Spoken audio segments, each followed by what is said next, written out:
Hi guys! Welcome for another video at ito na nga pala yung day 3 ng aming training. So ngayon maaga pa lamang, ikakaunti pa lamang mga estudyante as usual, Filipino time. At ayan, nandito na nga kami maya-maya magre-ready na yun, mag-i-start ang mga activities at discussion. So guys, ito nga discussion lang, activities at discussion lang pa rin naman ang mga nagaganap ngayong araw sa third day.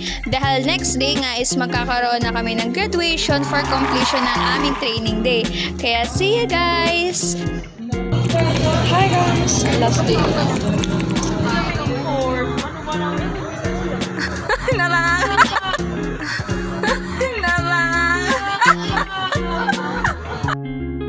Hi guys! Welcome for another video! At ito na nga ang last day and graduation day namin. Pero bago yan, kailangan mo na mag-pick ng exam. Madali lang naman daw yan. At may nakilala kami bagang instructor.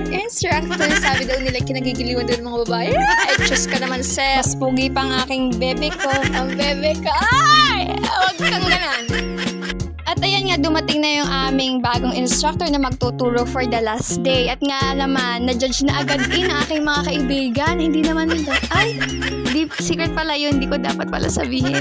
Just lang yun. Baka maniwala naman kayo. At mabalik na nga, maya-maya magpapakilala na rin kami at binibigyan lang kami ng time para mag-isip-isip ko ano nga ba at paano kami magpapakilala ng aming sarili sa unahan. Ay, naku, napakabilis ko naman magsalita. Akala mo nagrarap Sabi sa amin kanina, mahirap daw ang exam. Kaya hawak-hawak ang reviewer. Pero nagre-review ako, pero wala naman talaga napasok sa utak ko tapos mag-exam naman daw, wag daw kaming kabahan dahil madali lang naman daw. Abay, talaga nga namang madali lang naman talaga yung exam.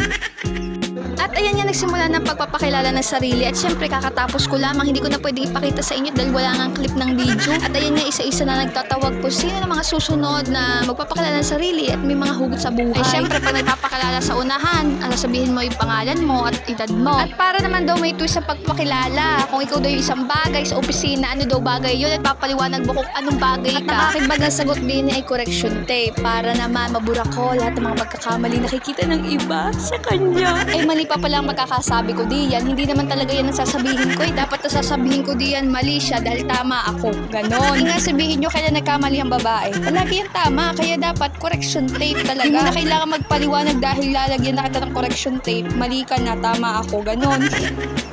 At dahil hapon na nga, at ayan na guys, ang aming graduation day. Magaganap na. Unfortunately guys, napa-English. So ayun, sa kasamaang palad, hindi ako nakapag-take ng video at mga pictures lang talaga. At nakakatuwa nga guys, dahil graduation na namin sa 4 days ng training namin. Sa totoo lang, ang dami naming nalaman dito sa training day namin. Kaya laking tulong din to para sa amin. At hanggang dito muna guys ang video na ito. Paalam!